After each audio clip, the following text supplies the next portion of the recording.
Well, ladies and gentlemen, this is a special from the Basis Project on the late Art Bell, who died during the week, during April 2018. Author and broadcaster, Las Vegas. He came from Pahrump. He is a legend, but he does not and ever has been liked being called a legend. But somebody who we have who is a legend is John Lear. Hello, John Lear. You're on the air. Yeah, okay. Can you hear me? We can hear you and we can see you. How are you doing? Art Bell. I mean, he started off telling everybody what was going on, and it was an amazing event, and it was fantastic. Yeah, when he first called me, he was broadcasting from the Union Plaza Hotel, or where he had an office with KDON. And I had given a lecture on UFOs at the Spring Valley Library in Las Vegas, and I remember it. I think Spring Valley called me and asked if I wanted to give a lecture. I think that's how it happened. And I remember the lecture was scheduled for 6:30 in the evening, and I got there about 6 to set up some papers and stuff, and there was a guy at the door, and he opened the door, and I looked inside, and there's like 600 people in there, and I backed away, and I said, what's going on? Who are those people for? And he says, they're for you. And you mean now you were that famous then? It was shocking. So yeah. Anyway, I guess a couple weeks later, he called me, and I don't think I may have heard of him, but he had just been talking about sports and news, nothing about UFOs or paranormal. So when I went down there, I sat next to him, and he started interviewing me. And in those days, I wasn't used to doing radio or being interviewed or anything, and so I was reading some of my material, and he kept saying, now don't read. I don't want to hear you read something. Just tell us about it. Well, that was pretty hard to do then because I didn't know the material that well, but over the years, then he had it set up so I could do it from home, and I got more familiar with the material, and we had a lot of really good shows. I remember doing the John Lear test, and I had written that the night before. But John, how did that actually start? Why were you on air, and why did Art go from just being an ordinary talk show host to getting into this subject? What got the thing going? Same thing like that happened to George Knapp after the Spring Valley thing. Now, what was that?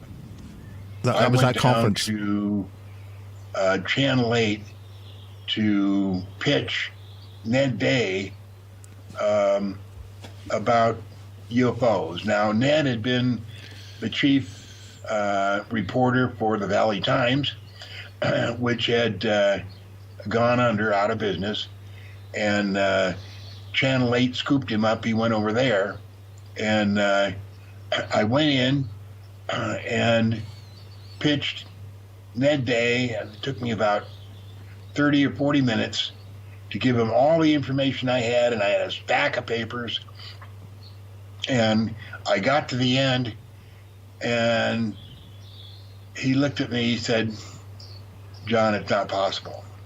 And I said, well, what do you mean it's not possible? He said, I would have known about it.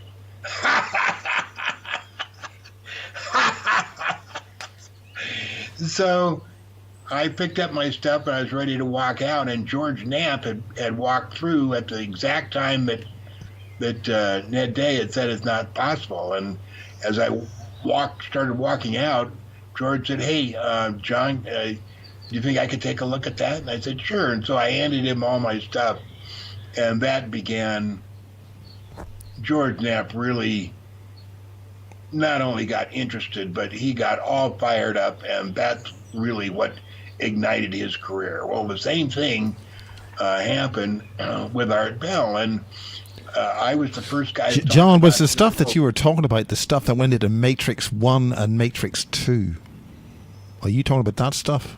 Val Valerian, Matrix 1 and Matrix 2? Yeah, John Grace was a good friend, and that was much earlier. That was at least a year or two before.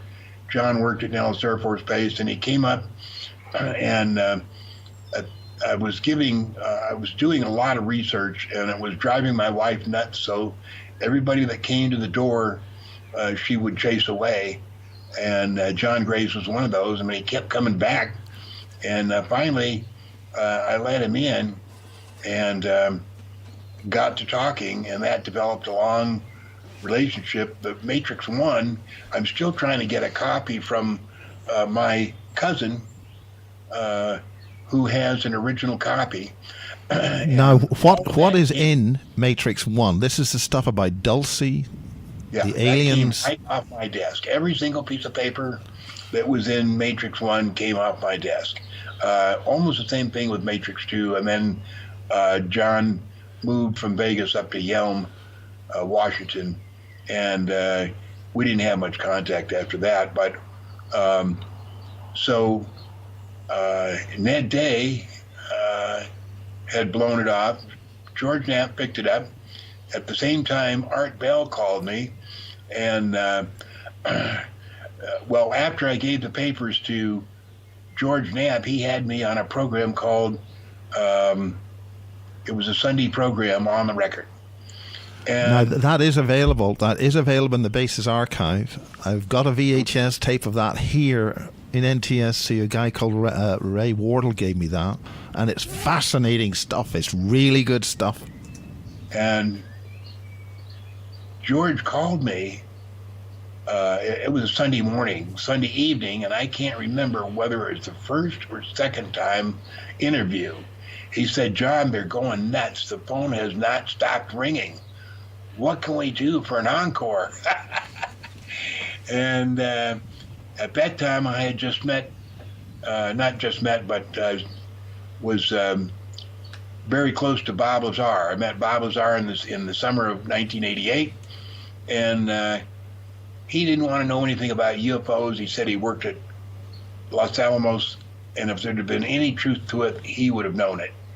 But we gave him enough information, and there was 3 specific things that we talked about that he was able to verify with his friends who still worked at Los Alamos. And he made the comment to me that he was going to try and get a job up at Area 51. And he called Dr. Teller, who was the father of the H-bomb, who he had met at Los Alamos, and told him that he was going to wanted to re-enter the scientific field, and could he help him? And Dr. Teller said, "Bob, do you want to work with me here in California, or do you want to work in Nevada?" Bob said, "I want to work at Area 51. So the next thing I knew, Bob came over and he said, "I got an interview today." And I said, "Really?" And he said, "Yeah, I aced it." And I said, "Well, what was the deal?" And he said, "Well, they had 3 or 4 scientists there, and they asked me different questions, and I was way ahead of them on every single one of the questions." But anyway, when George Knapp said, "What can we do for an encore?"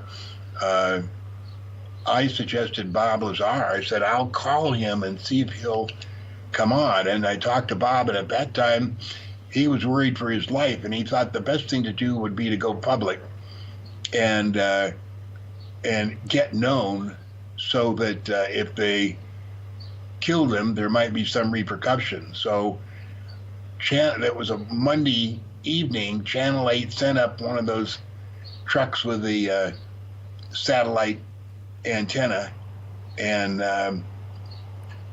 that videotape I made, George Knapp showed a year or so ago. He didn't know it existed, and I gave it to him, and it had me and Bob and um, Gene Huff standing around waiting for something to happen, and Bob Now that's sitting right. that's on our interview that we did with Anna Hess about 5 years ago, isn't it? Yeah. You gave that to me. I'm very honoured. It's good fun. Uh, This is good fun. this way. It's really good fun. This. Yeah. And so that really lit things off. And, at the same time, Art Bell I started about talking about UFOs, and he couldn't believe all the interest it had, all the phone calls he was getting. Same thing with George. He said, I had no idea.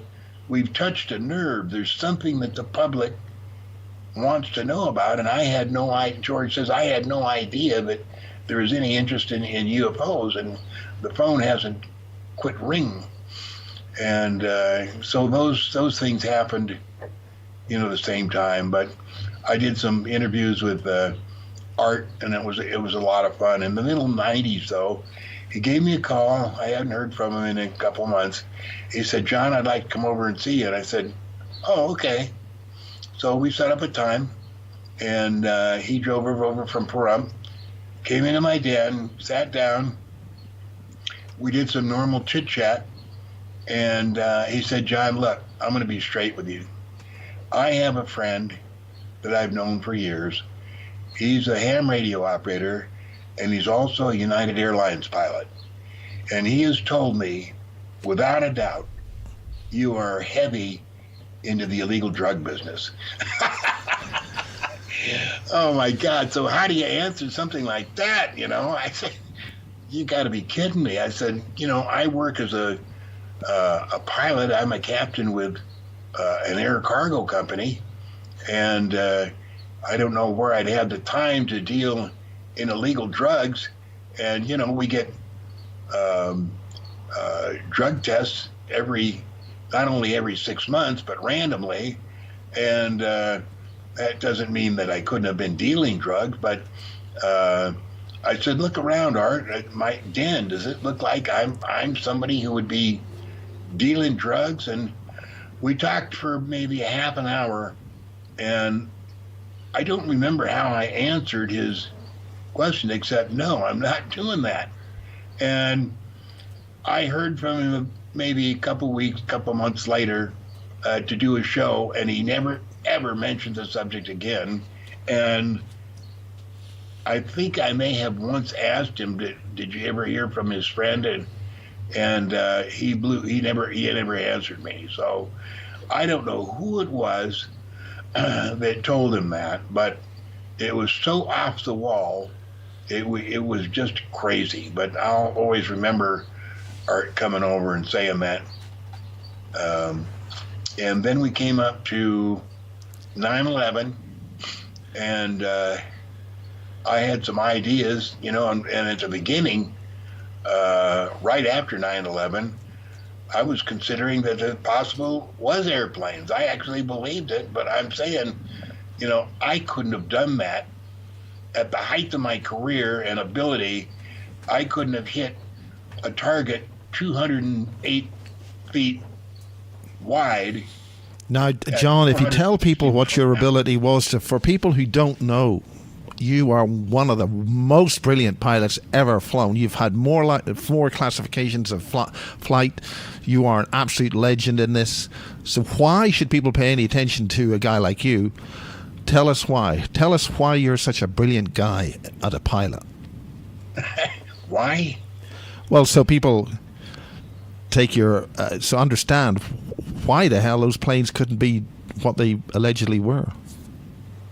A couple of weeks ago, I heard my wife on the phone in her office in our living room, and I heard her tell somebody that, John, there's now 3 people that have as many FAA certificates as John.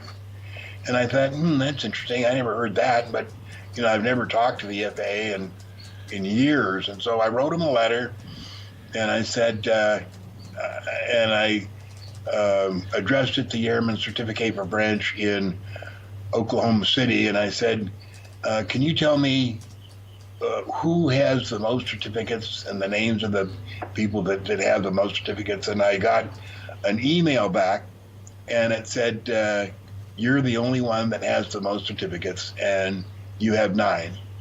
And so that was interesting to hear. I sent that to my wife, never heard back, but I'm the one that has the most FAA certificates, and nobody will ever achieve that because it just took too long and too many things fell into place. It would be actually impossible today for somebody to do that, mainly because there's one certificate that I don't think they even give anymore, and that's the navigator certificate. And because of the influx of GPS, there'd be no reason ever to have a navigator unless the entire global positioning system was knocked out, which is a possibility, but the fact is I don't think they offer those certificates anymore. So anyway, when George, let's see, who was it? What story I was telling about the... You were talking about 9/11, and 9/11, you questioned the validity of the aircraft, and you're saying that they couldn't have been flown in there.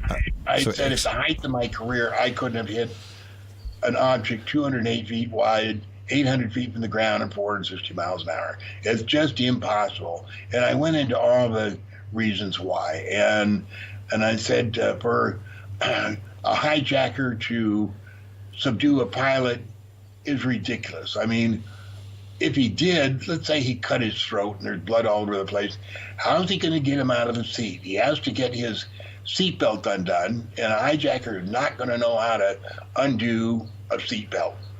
And I said, there's just too many parts of that story that doesn't make sense. There's blood all over the place. If he slit his throat or incapacitated himself, how, there's going to be blood all over the place. What's he going to hold on to, assuming he can get the pilot out of the seat, which he can't. He doesn't know how to work the seat. The seat's electrical, and you have to know exactly where to put your fingers to make that seat move back and forth or up and down.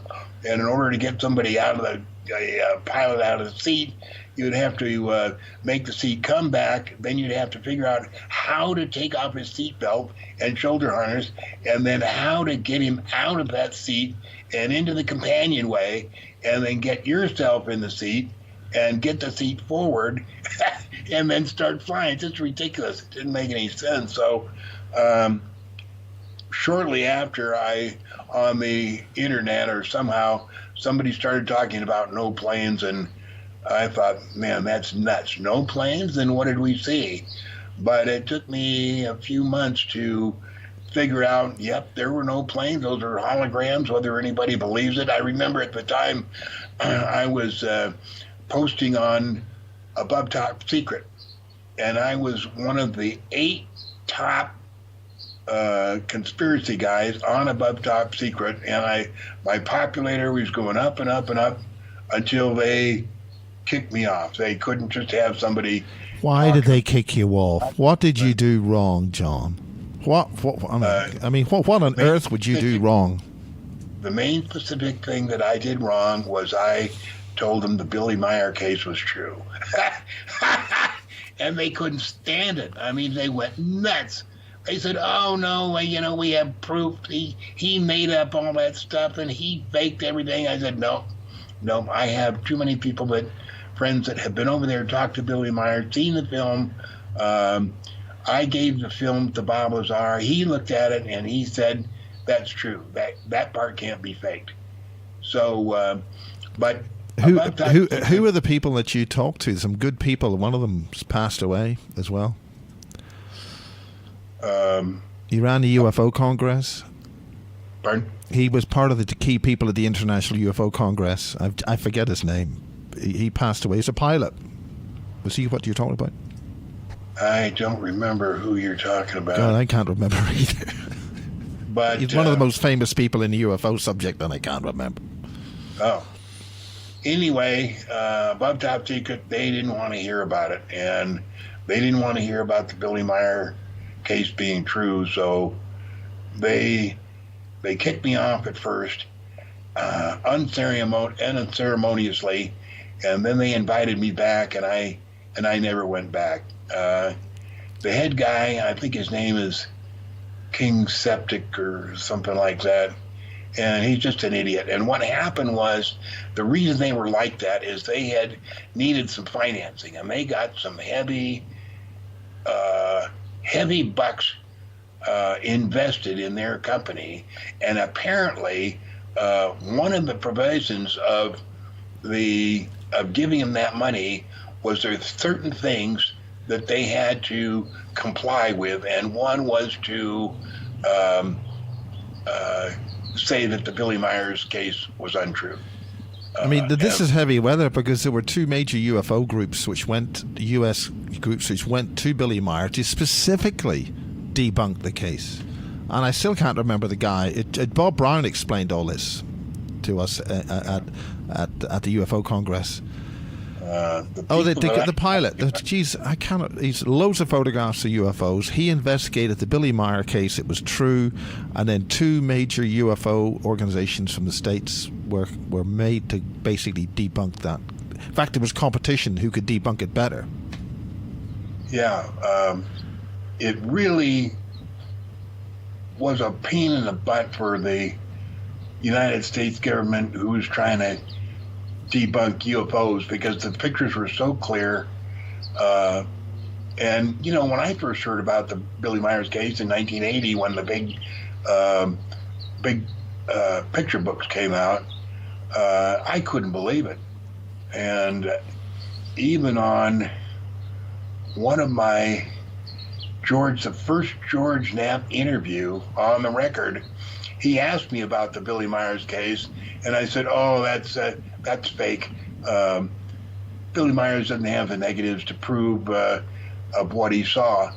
And I got a phone call after the show at home, and the guy said, "John, you ought to look into that thing, because that is real. That's true." It's Wendell Stevens. Thanks to the chat room. It's Wendell Stevens who had those. Yeah, Wendell, the late Wendell Stevens, excellent, brilliant man. The late Wendell. We went through that business where one of the people that worked at S4 had gone to Wendell's house, contacted him, gave him a bunch of information, and supposedly had deposited some photos he took at S4 in the locker room at the bus depot at the Union Plaza. And Wendell had called me, and he said, "John, I need you to pick me up at the airport at McCarran and take me down to the Union Plaza. I've got to check something out." And I picked him up, and we drove down there, and we got out, and we started walking around the lockers, and we couldn't find the locker number.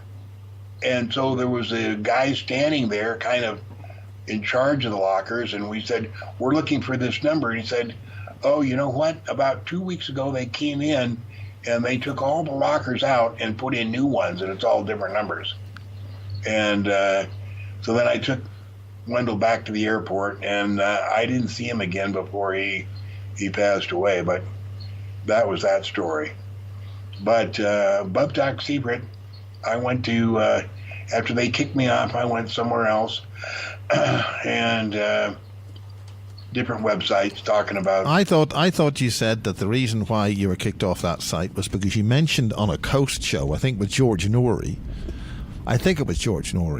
that they were CIA, and they got very annoyed about that. You mentioned what? That they were backed by a very important company called the CIA. Oh, that Above That Secret was? Yeah. Well, yeah, they had that guy named Green, who was ex-CIA, and he was supposedly giving him the inside scoop, and all he was doing was bad-mouthing the Billy Meyer case. So, I couldn't refute that, and we just came to a parting of the ways. But You put my UFO up there, the one I saw in Ireland. You put that massive spaceship up there. You put that up. So what else? What happened in those days? That spaceship that you drew is still much in the news. I posted it a lot on Facebook. As a matter of fact, I posted it last week. And the reason that's important is because the Navy just announced their new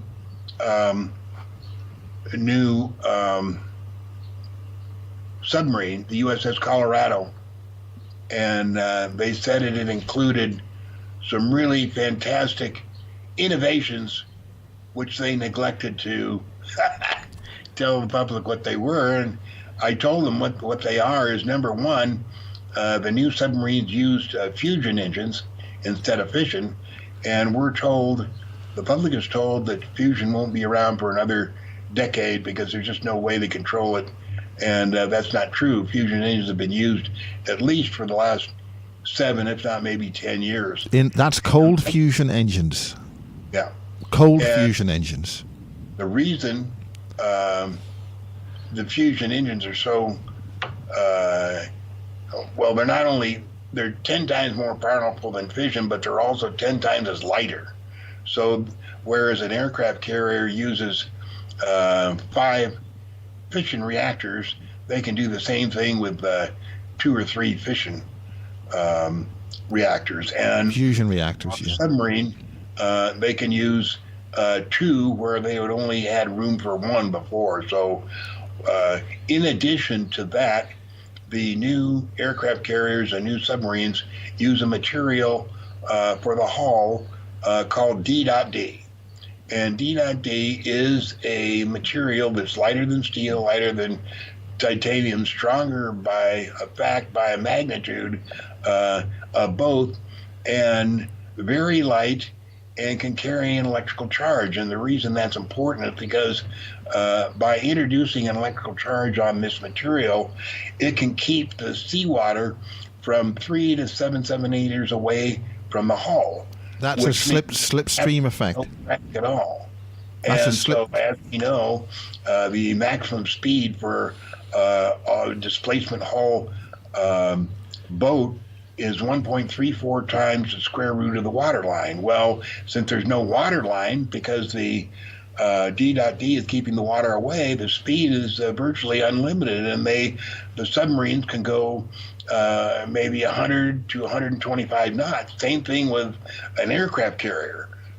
Using that D.D and introducing electrical charge, they can go through the water maybe 80, even 100 knots, which is unbelievable for an aircraft carrier. And I've talked to people that have served on new aircraft carriers, and I say, how do they deal with that? And he said, well, for one thing, if they've got to go somewhere, they make everybody go below decks because they say the weather's going to be bad, and not to look out because the weather's going to be bad, and so that's how they keep them from seeing how fast they're going. Now, yeah, but they'd be blown off, wouldn't they? 100 knots. They'd be blown off the ship if they were traveling. Yeah, absolutely. Yeah. That's why they don't want them up there, but they don't want them to know that. And of course, to get someplace 5 or 6 times faster than they normally would, there's a lot of questions. But when you're in the Navy, you don't ask questions like that because you're going to find yourself out real soon. So that's how the Navy deals with that. But the reason that the spaceship you drew was important is because the Navy has orbiting manufacturing plants, and this D.D has to be made in 0 gravity. And when they make these huge panels, they have to be brought down from space.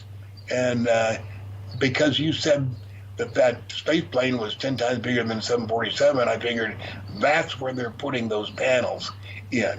And they come down, they land at Machrihanish, or someplace close to Machrihanish, and then they ship the panels from Machrihanish. Now, the British use that on their new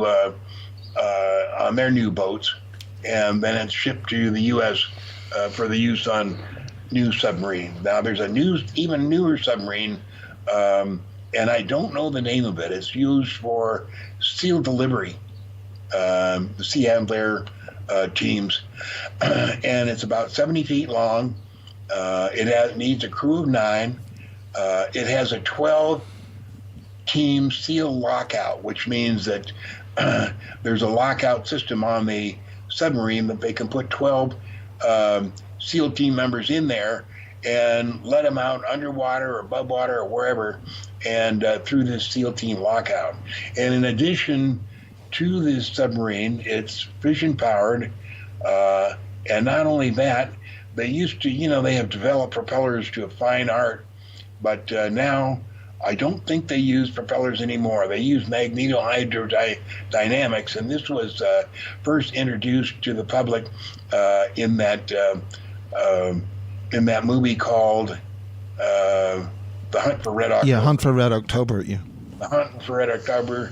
They called it a caterpillar drive that the Russians had developed, and actually that's one that we had developed, and it's a way of using water under extremely high pressure to propel the submarine, and that's on this SEAL delivery unit that they have. And so I posted a story about a week ago on Facebook, and I drew a picture, not to scale, of this new SEAL delivery system. Does any of this material come from Atlantis, but Antarctica? There's a lot of stuff coming out of Antarctica. Ancient technology dug up and being reused. What do you say about that? Well, the Grid Keeper is on the chat room, and he'll be joining us on the phone in about 15 minutes. So much interesting stuff from coming out of Antarctica, but just in the way of information. I never heard of anything specific coming out of Antarctica. There's some stories that Linda Howe has introduced about stuff going on there, but I have no inroads, or I don't know anybody that works there has given any specific information. The other day, somebody asked me about the Giant of Kandahar, and the Giant of Kandahar was seen in 2002, and they had a military team operating out of Kandahar in Afghanistan into previously unknown areas or unexplored areas, and in one of these very steep canyons, they were following this little trail and came upon a cave, and there was a giant, 15 feet tall, red hair, red beard, and very agile. Well, you'd think somebody 15 feet tall would probably be hard to even walk, but this guy was like a ballet dancer. He could move so quickly and fluidly, and he had a big spear, and without these military team even realizing it, the giant took the spear and speared one of the military teams and held him up in the air, and they were all, pretty frightened, and they started shooting, and they weren't killing him, and somebody in the team said, shoot for the head, and they finally were able to kill him. He fell down. They radioed Kandahar, told them what was happening, and Kandahar sent, I think it was a CH-47 helicopter, or a big helicopter anyway, and since it couldn't land up there because it was in the middle of a very steep canyon on the side of the walls of the canyon, and so they lowered a net, and they had the people on the ground load the giant into the net, secured it into the net, flew it back to Kandahar. Then it was flown by C-130 to Frankfurt, Germany, and then from there to obviously to Wright-Patterson Air Force Base, and never heard anything about it.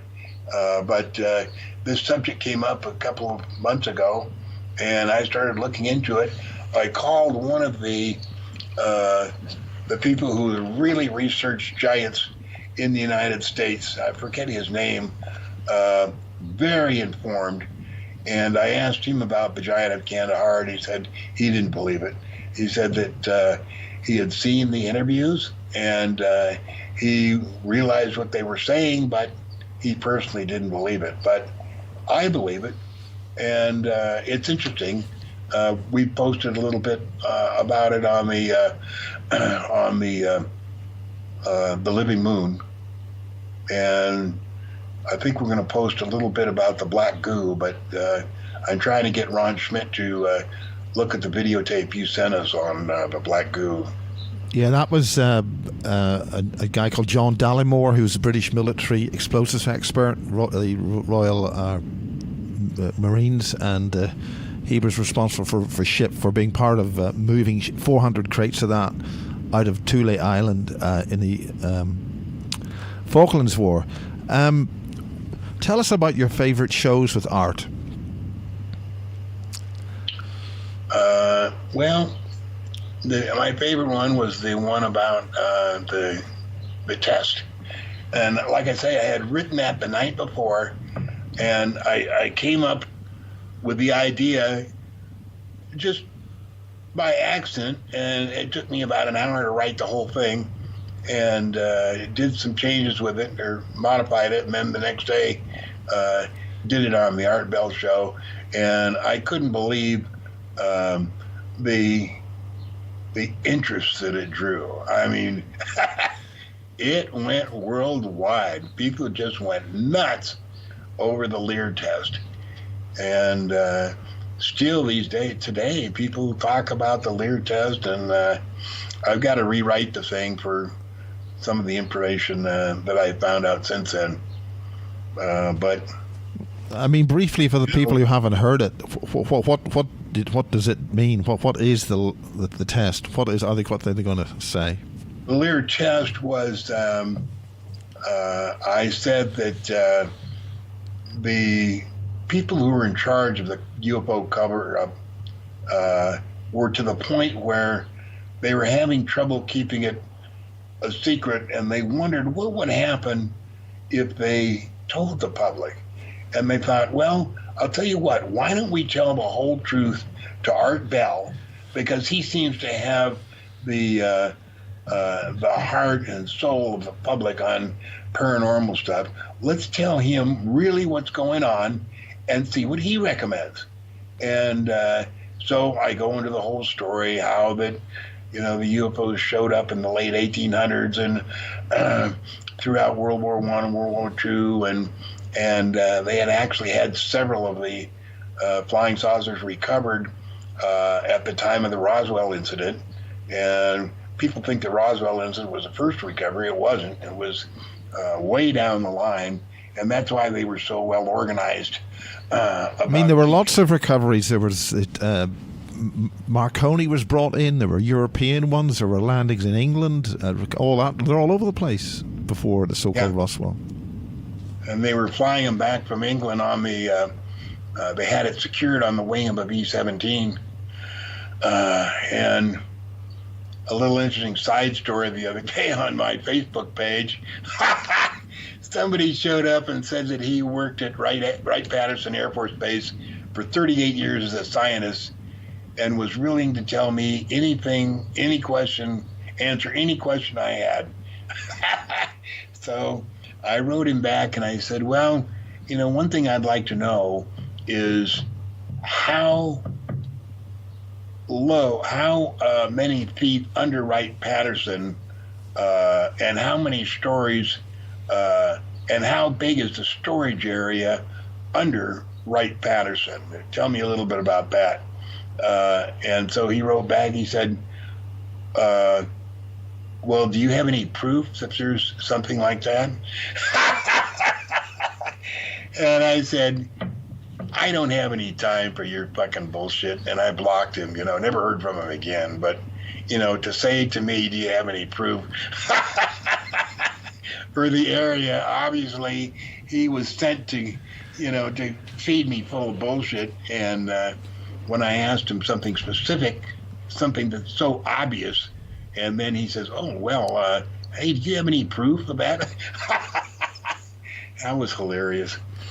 Well, you had a visit. You had a visit during the year from Duncan, and we're going to get him to call in a couple of minutes, and maybe you can talk together about the so-called disclosure side of things. I mean, if Duncan wants to call the phone now, we can set the call up. But what do you think about disclosure? What do you think that's going to be? I mean, how are people that's been lying to us for the last 70 to 80 years ever going to suddenly be believed as telling us the truth? Never, never, never will there be any disclosure. There won't be anything close to disclosure. And this moron, Senator Harry Reid, senator from Nevada, has just retired as a senator. And he has cooked up this scam that he cooked up with Bob Bigelow. And they went to the Pentagon and they said, look, we'd like to investigate UFOs, and we'll take the heat off you so that you don't have to say anything that you know, but if you'll give us $22 million, we'll be the UFO researchers. And Harry Reid said, I'll be Mr. Disclosure. Well, the thing is, Harry Reid, all he wants is a free lunch. And the reason he needs a free lunch is because he's gotten a free lunch for his last 30 years as his position as a senator from the state of Nevada. And he's used to that free lunch. But now he's retired, he doesn't get a free lunch. So he cooked up this deal where they got the $22 million from the Pentagon. He gave it to his friend Bob Bigelow. Bob Bigelow has been involved in UFOs since he was a little kid. And as a matter of fact, after Bob Lazar quit working up at S4, he and Bob Lazar went into a business called Zeta Reticuli 2. It was Nevada Corporation, and I recently posted the corporate papers and the application for EIN certificate. But it only lasted a very short time, and the reason was because Bob Bigelow envisioned putting money into a little laboratory. It was a little laboratory space over near McCarran Field, and he was going to fill it full of the stuff that Bob needed: computers, all kinds of scientific equipment and measuring equipment, and all kinds of stuff. And his idea was that he would set Bob Lazar up. Bob Lazar would be working there 8 hours a day, and Bigelow could take his friends over and show them the little scientist that worked for him and all the cool stuff he was making. Whereas what Bob Lazar thought about this idea was that as soon as the equipment was being unloaded into this little laboratory, he would take it over to his house and do what he wanted with the equipment. And that didn't set well with Bob Bigelow. So they came to a parting of the ways, and nothing was ever heard of that again. And then, so the next time Bob Bigelow surfaces is when he bought the ranch in Utah with all this crazy paranormal stuff going on, and then recently hooking up with Harry Reid to be Mr. and Mrs. Disclosure, and they were going to uncover the information on UFOs. But it's all just a scam. It's to take the heat off the Pentagon, because the Pentagon has been collecting UFO information for the past 70 years. They have at least 60 different UFOs. They have at least 100 bodies of at least 8 different types of extraterrestrials. They deal daily with real flesh and blood extraterrestrials, and they don't want the public to know anything about that. Well, we've got Duncan, the grid keeper, on the phone. Duncan, can you hear John Lear? Hello, John. Hello, Duncan. Great.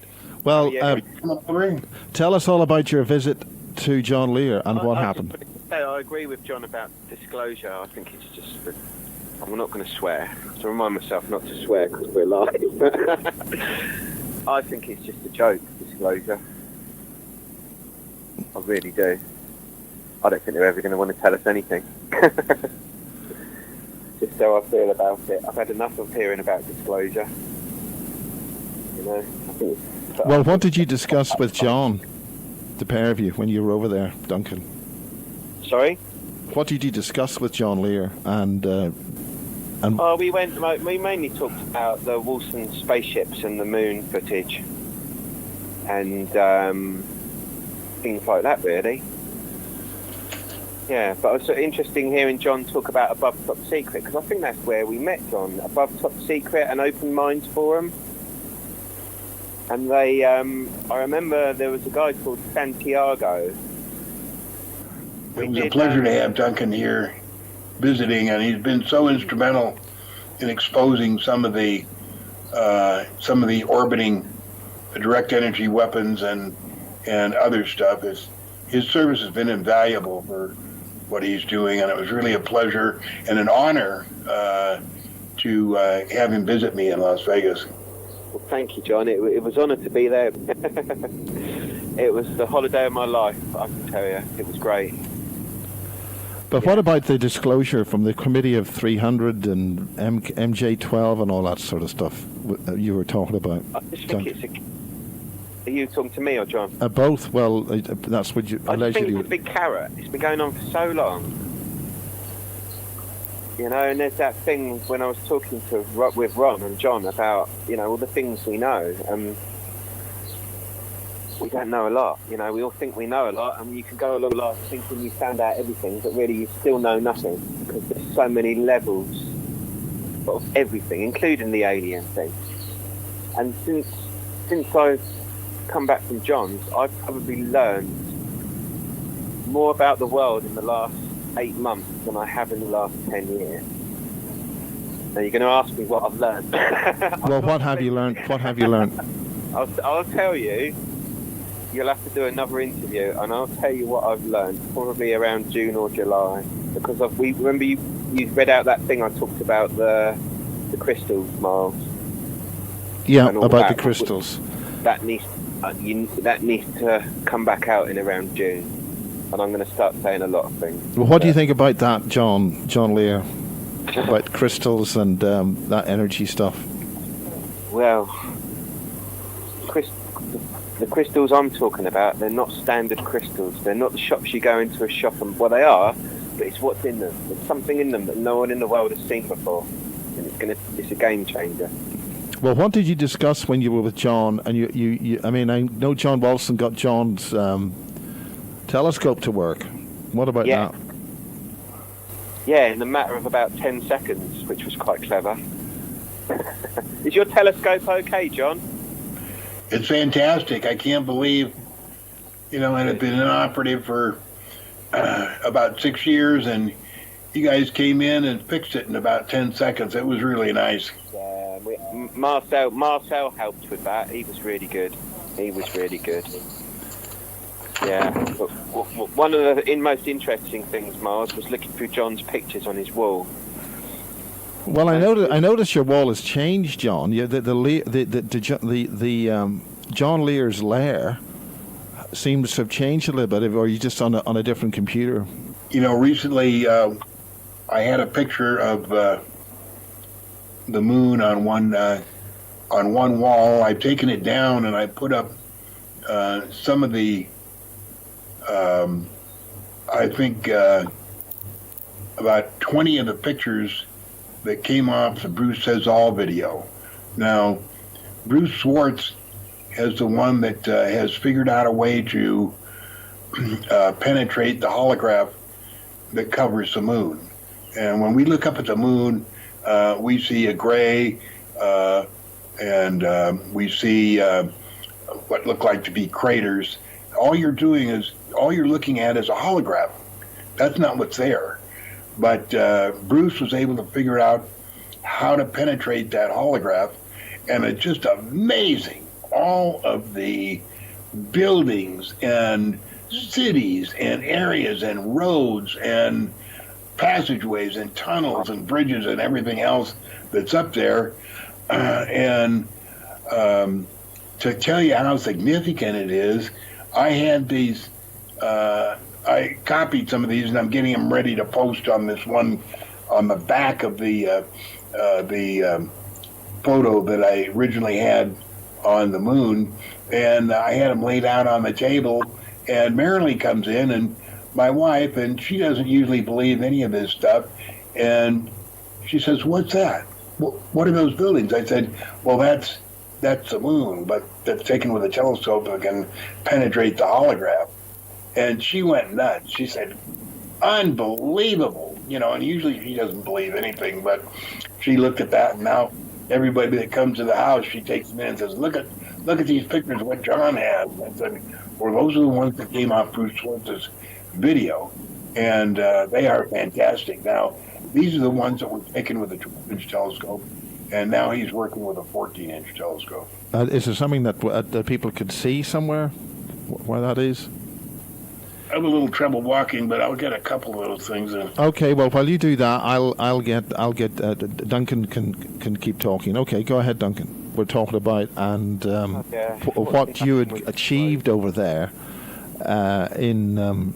when you were over there with John, and you were talking to some very important people, which is I was supposed to meet Bill Tompkins. Yeah. I spoke to him on the phone, and then he died. It was quite sad, actually. Is that because you spoke to him on the phone? You're not the first person who said that. I hate to think that, but I spoke to his wife, and she was... Okay, what was the point of that? This was a really important situation that you were over there. For people who don't know who Duncan is, you're the backstory with James Casbolt and his other colleagues and a few other things. And Max. You knew Max. Do you want to say anything about Max while you're on? Not yet. Ask me in June. Ask me after I've been to Canterbury Cathedral about Max. I've not been up there yet. But no, I was at Probe UFO conference in 2006, and someone said, "You want to go and talk to that chap over there?" And it was James. And he gave me that CD that he made about Windsism, Satanism, and I listened to it on the way home. And our friend, it was Michael Chittum. He did an interview with Dave Starbuck, and Michael Chittum was advisor to John F. Kennedy. And he came over and took James and I up to Balmoral Castle to stop some satanic rituals from happening, which I don't think we did because we got caught in the castle by the police. It was quite a thing. And then chased 10 miles across Scotland by MI6 in a Range Rover, which was quite exciting.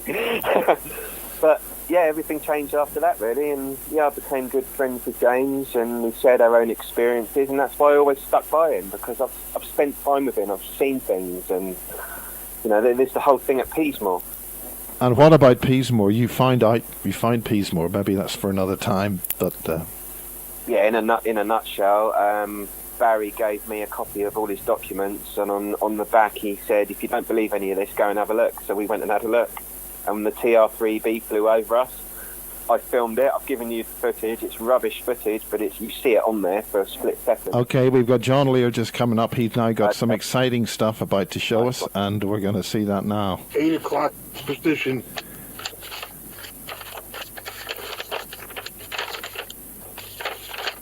These are kind of crinkly here, but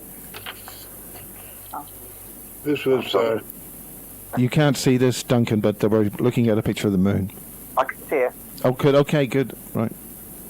Got you on the computer muted. It'll be a couple of seconds later. Okay.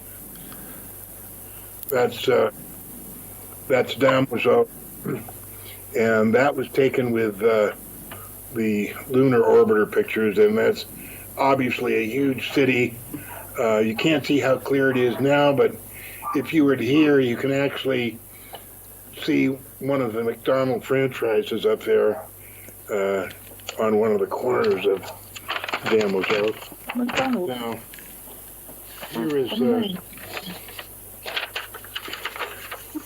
here's some of the photos.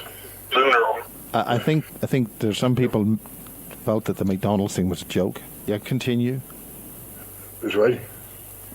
That was taken from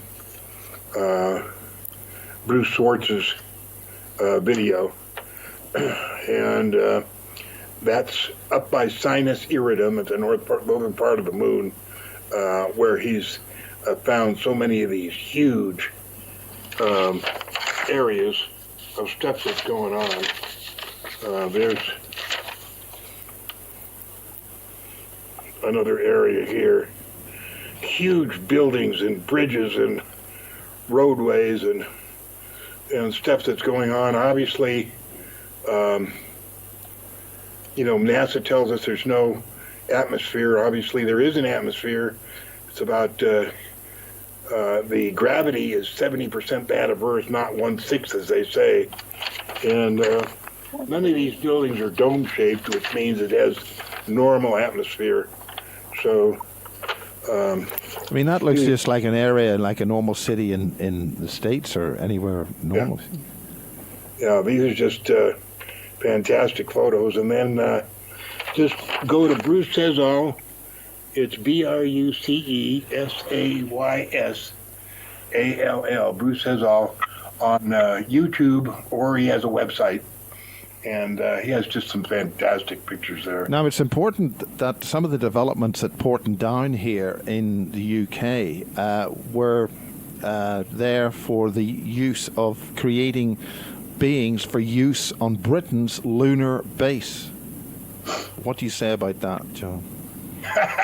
Britain's lunar base? Well, they were providing personnel, some kind of developed personnel for use on the lunar base. I'm not saying, I shouldn't have said it was Britain's lunar base, but they were developing a special kind of being for use on the base.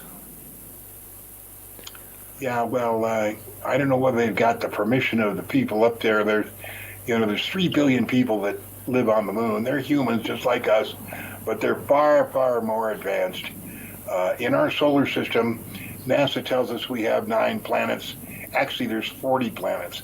And all of those planets have one or more civilizations, and all of those planets have one or more moons, and all of those moons have one or more civilizations. And there's so much going on in our solar system, it's absolutely unbelievable. Our minds can simply not comprehend how much is going on out there. And we're just here, we're on planet Earth, we're just the backward civilization, and actually they take trips from the other planets to look at the zoo, the Earth Zoo, the people that are still fighting one another, and they fly around and watch our wars and stuff like that. We have no idea what's going on, and the reason we're here on Earth is because over our past lifetimes, and all of us have lived hundreds of lifetimes. Miles, you've lived hundreds. I've lived hundreds. Duncan has lived hundreds. And in our last lifetime, apparently we made a mistake, and we're here on Earth to rectify that mistake. And the way that we rectify it is to learn how to live with integrity, without envy, without hate, without greed, and to express our love to our families each and every day. And that's all we have to do here. We're not here to change the world. We're not here to change our friends. We're not here to improve the bad guy. We're here just to change ourselves. So, and until we can do that, we're not going to be allowed into outer space. And that's why the ETs put the Van Allen belt out there, so that we can't go anywhere without their express permission. And going to the moon, of course, was out of the question. First of all, there's no room for us there. Second of all, all the stuff that the pictures they had of the moon are fake, and the reason is because the daytime sky is a saffron yellow. It's not black. and the gravity is 70% that of Earth's gravity. So all their hippity hopping around at half speed was sheer baloney, and it was just to make the public think that we had that kind of technology. But more important, it was to take the $40 billion that was allegedly spent on the space program and put it into a program that they wanted. Well, what about the spacecraft that John Wilson saw? I remember when I visited you, you were talking about John Wilson's huge craft that he was seeing, and I know John was there with Duncan. What about those huge spacecrafts in orbit, those secret spaceships or whatever they are? Whose ships are they? Yeah, they're it all started at the end of World War II.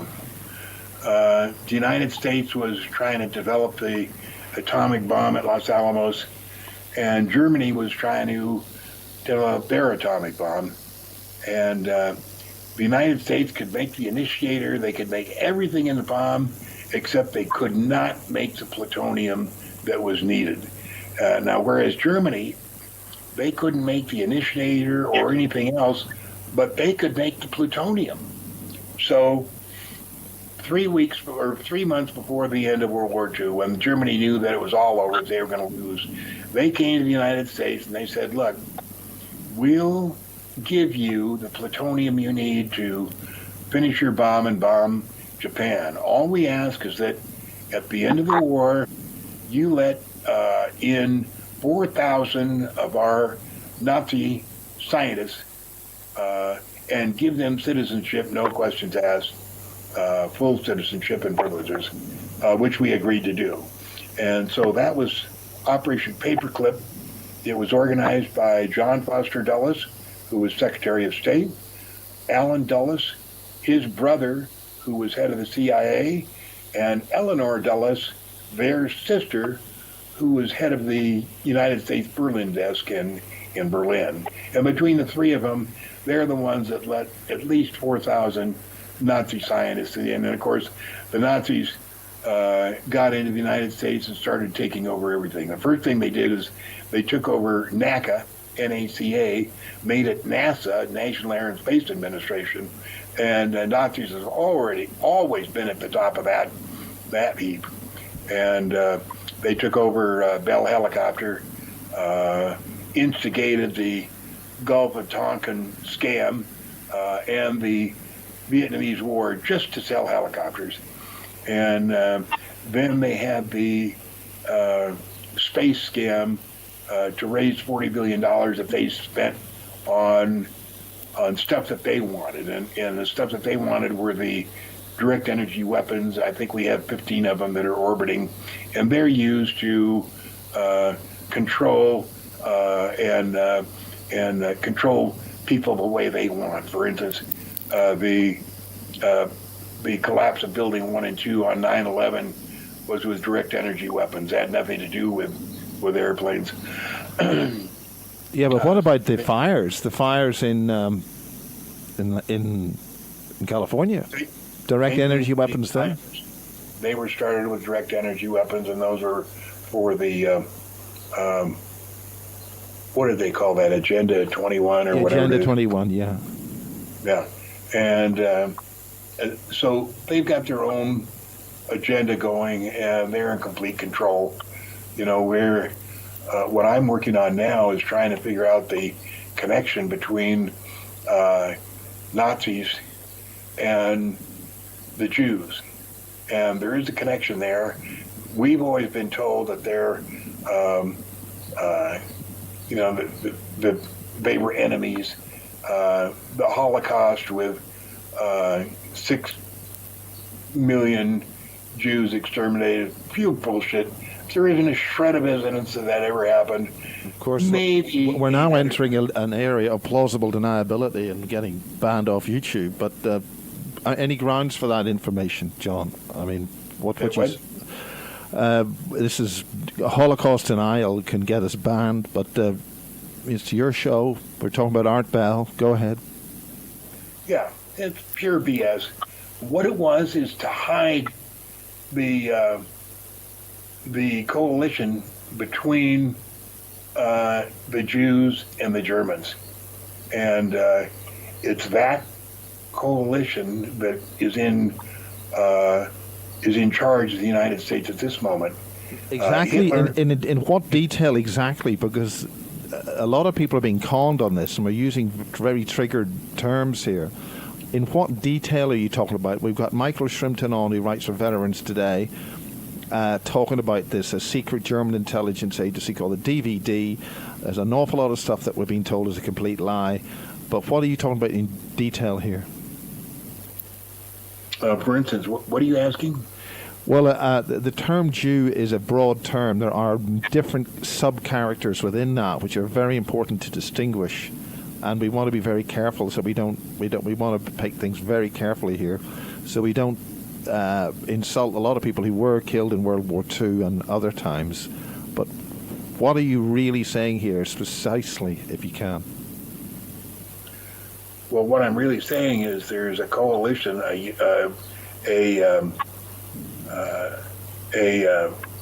a brotherhood, but a coalition between the Germans and the Jews. And Hitler did not commit suicide. Of course, he left after World War II, lived in Antarctica for a while, then went up to Argentina and lived there for a while. The whole time running what was going on in the U.S., and he eventually died in the United States in a hospital there in 1968, still, pretty much in charge of all the stuff that was going on. And the stuff going on is the Nazis coalition with the Jews running pretty much what's going on. That's why when we hear that Israel is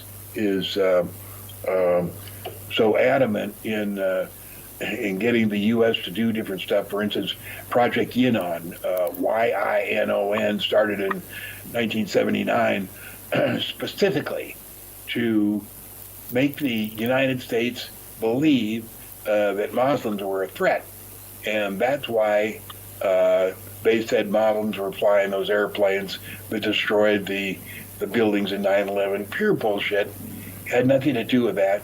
What Israel was trying to do was to get us, the United States, and the people in the United States go into the Middle East and attack their enemies, the Israel's enemies, the 9 Muslim states that they consider enemies.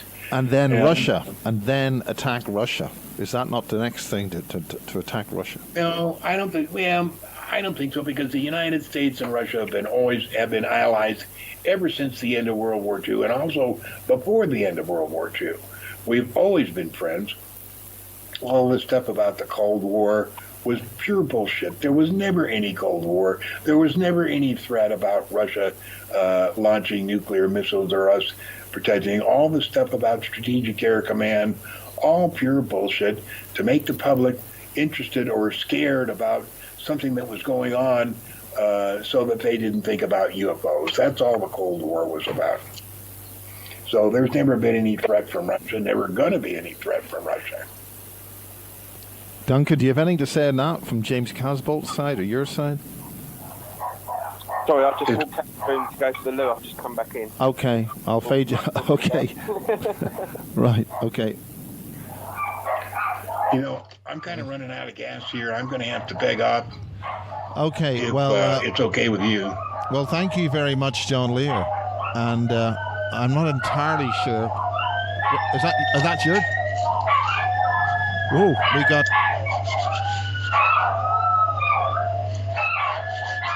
For some reason, your sound's not coming through, but if you're saying goodbye. Thank you very much, John Lear. Thank you very much, John Lear. It's good to hear. It's good to hear you. And can you hear me now? Yeah. We've got a lot of dogs barking. Are the dogs gone? What? How are the dogs? Dogs. Well, I can't hear. I think it's funny that okay, you can't hear me. No. Hello, John. Can you hear me? Just barrel. Okay. Can you hear me now? Okay. Well, it's interesting that things sort of fall apart at that point. Thank you very much, John Lear. Can you hear me now? Okay. Okay. Okay, goodbye for now. Thank you, John Lear. Well, that's interesting. We'll say goodbye. It all fell apart there. The grid keeper was able to... I'll just see if the grid keeper's still there. Are you still there, John? Duncan? Duncan. Still here. Okay, well, it seems all the dogs went haywire on that particular point. Have you got anything finally to say yourself? Yeah. The whole thing with spaceships and the moon and Wilson and I don't work together anymore because I just don't have time to be involved in all that anymore. But he has developed another telescope. He's been donated a telescope, and he can now look at the moon closer than anyone's ever seen it in the films that we've already put up over the last 10 years. So he's working on that now, and by summer there'll be some very, very, very close shots of the moon surface. So if anyone hasn't looked recently, go and have a look on his YouTube channel. He's put one up last week, and you'll see the clarity of it. It's really good, really good. And what is his YouTube channel? I think it's just John Leonard Wilson.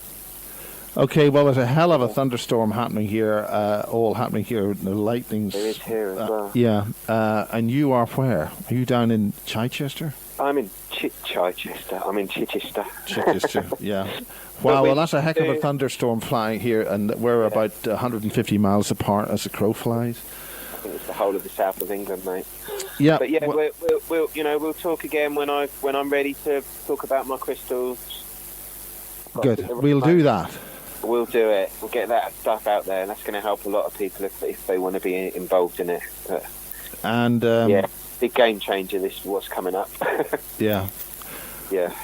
Well, but let's just say, since I got involved in that, there's been not one helicopter come over my house. Funny that. They all leave me alone. Wow. Yeah, they leave me alone big time, mate. No, this is really... do you want to basically... No, we'll talk about that later. Maybe in another time. Yeah, another time. Okay, well, thanks very much, Duncan. We'll thanks end this... for listening. Okay, thank you, right, Duncan. cheers, okay, mate. good Bye. night. Well, that's it for this little special we've done by John Lear. Ever controversial, important stuff. And in those days, in 1993, it really is one heck of a storm here. I don't know if we're going to lose the line. In those days, in 1993, I knew a very brave British UFO researcher called Ray Wardle. And he introduced me to all the stuff that we're talking about. He got me those interviews that John was talking about, George Knapp. I've got them here on VHS. And he went through a hell of a time at the very first conference that I went to in the States, the International UFO Congress at the Showboat Hotel. And he went through hell. And before that, I shot a video with him listening to... Art Bell, I think it was on Dreamland. I think it was Dreamland. The show was Dreamland then. November 1993. So, in order to remember the late Art Bell, my hero, he didn't like being called a legend. He just wanted to be a professional journalist doing his thing. So, as the rain pours down here on the 21st of April, after we've had John Lear talking in his good old style, never shirking from controversy, let's listen to the way it was like as it was before it became Coast to Coast, just to Art Bell on the radio, going through the streets of Las Vegas to close out on this Spaces special with about Art Bell. So let's listen to Art Bell on the radio, courtesy of a drive through Las Vegas with Ray Wardle.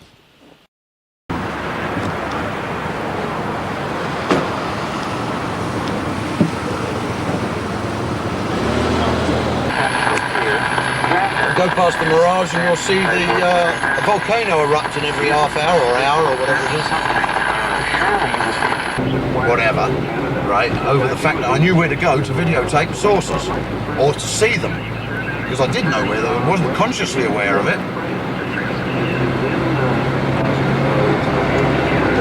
And at first I was thinking about it, I thought, nah. But something happened about 3 weeks ago, which I did. Brad can tell you. He said to me, boy, he said, have you ever read a book called The Watchers? I said, no. So he said, I've got it at home, I'll bring it. Because what I described was exactly from The Watchers, right? Have you ever heard of it? Yeah. Oh, I hadn't, see? Now, what I did was, listen, I was looking at the cats because I was looking for something in the cupboards, couldn't find it. The cat went up, right, listen, and knocked it with its nose and knocked it out the cupboard. And I thought, nah, you know, it was coincidence. And to be honest, I was a little high, actually. So that's why I didn't take too much notice. And then I sort of sobered myself up a bit and I thought, let me have a go here with a couple of other things. Do you know something? The cat went and did exactly what I thought. I did it in pictures, okay? Not listening, are you? I am. To every word. And the cat went to everything which I thought of. And it was incredible. So, I then, Mona was there, and I said to Mona, you know, I just thought of something. Maybe the cat can communicate with me. So I let my mind go blank, and I tell you something, it was like tripping. I see these little things dancing, like, there's a lot of green in it, for a start off. And I was a little bit frightened to let go, to be honest with you, because it was like, whoa. It was like a hallucination type thing. And there was all these little people doing these little silly jigs and dances, you know, like, my best way of describing it would be like little leprechauns. Yeah? Hello? Yeah. I'm listening. It was the Dunes, look. There's the other tower still there, of course.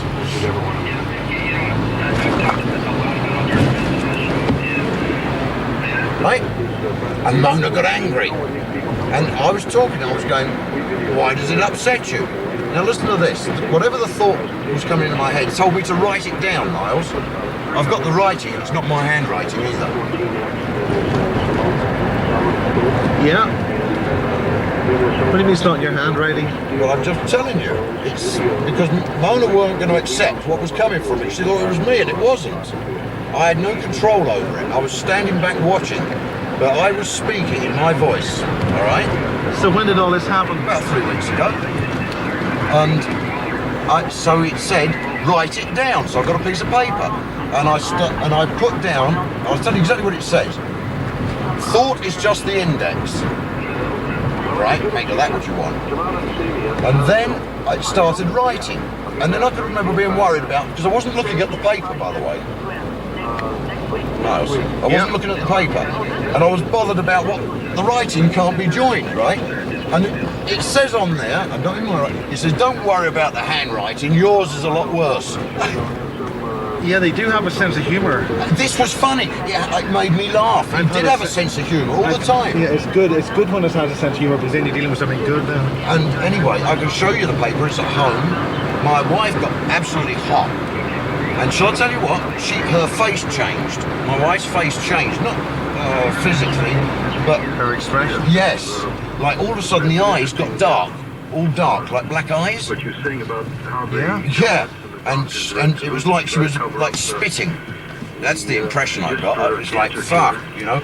And the thing said, listen, I'm going now, but I'm coming back. And it was a thought. It was thought to you. What did it say? Why do you feel that I'm a threat to you? The truth is the truth and can't be changed. What that wasn't the words it said. The threat to you, yes, but it was more or less saying the truth is the truth. All right? Yeah. Why is the truth a threat to you as well? And she got like vicious. Do I? No, sure. Oh yeah, she can, man. So is she could go possessed by flip-flop. something, or? I don't know. That's what I'm wondering now. It certainly got her hissing and spitting like a fucking serpent. Why do you say serpent? Is that just for dramatic effect? Well, it was for, yeah. No, but that's the...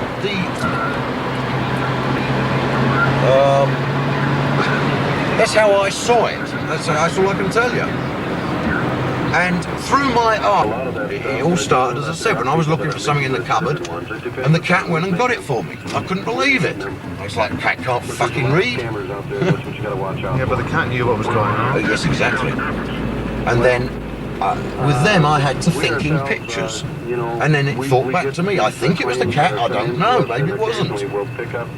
Some of these models that Just are gonna out drop there, these we find tapes that, off. there's just really to the class. All right, here's another good one for you, Mr. Carpenter. Hypnosis is one tool. When you're dealing with given to him. Oh, yes, and in fact, some of the only things people remember are the little last remnants of an abduction experience. Like you suggest there, no lost time.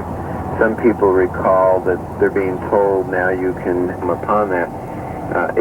The interesting thing you reported was the physiological detail, that the sleeping bag was cold. Certainly if he had been in it all that time, there would not be that sensation of a suddenly cold sleeping bag from the inside. Exactly. How did he know he had missing time?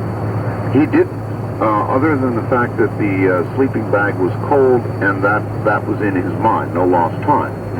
That our brains actually record every detail that our eyes take in, and that this can be recalled under hypnosis, or is that a myth? Well, it is true. You've heard of people with photographic memory. Yes. They can do that.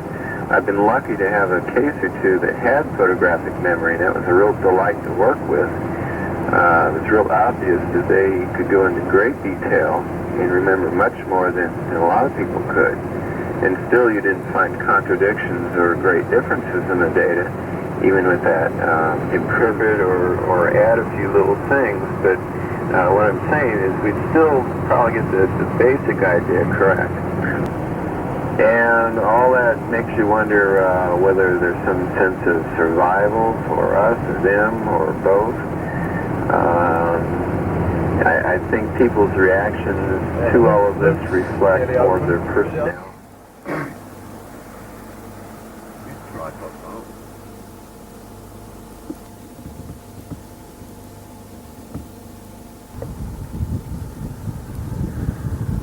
That won't pick it up. What the hell are you talking about? The camera won't pick it up.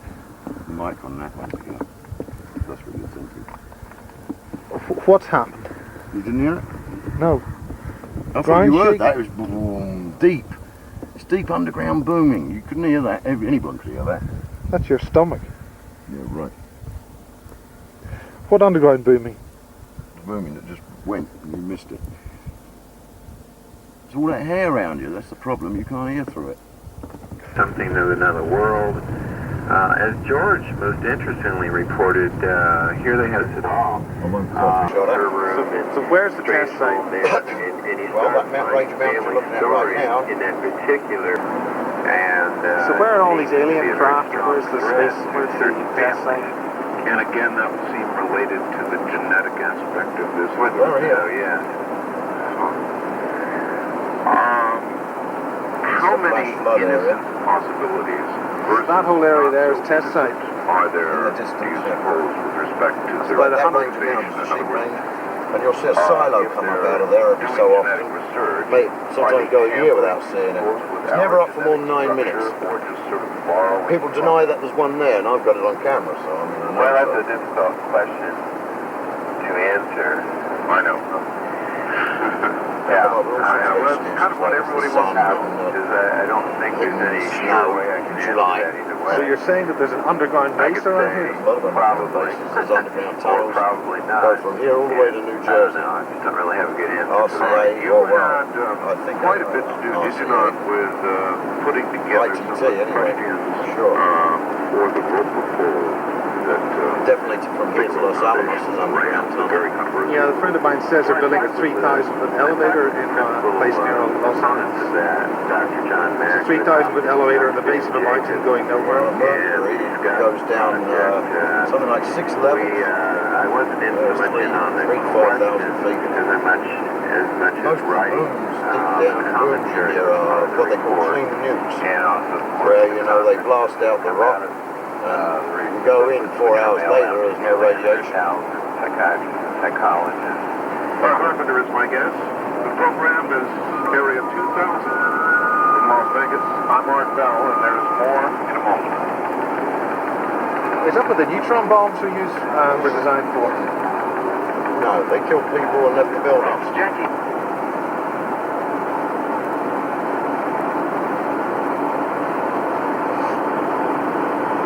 See that hill there? It's called Lone Mountain. There. The small hill? Yes, or a small mountain, it's Lone Mountain. That one there? No, Looks there like on its own. Yeah. There used to be a load of those around, and that's where they dug out the bases and the tunnels back in the 50s with those big boring machines from the Rand Corporation. But when they removed a load of those to do construction further down towards town, they only dug them at night, put tarpaulins over them in the daytime for whatever reason. So you know they're hiding something. Like molehills. Well, that's certainly a clue to something happening. If you're going to dig a tunnel, you would naturally assume there'd be dirt coming out of it. Mm-hmm. Yeah, but not nowadays, because as I say, they just melt it somehow or other. There, look, if you look over, there's Vegas, and you'll see the pyramid.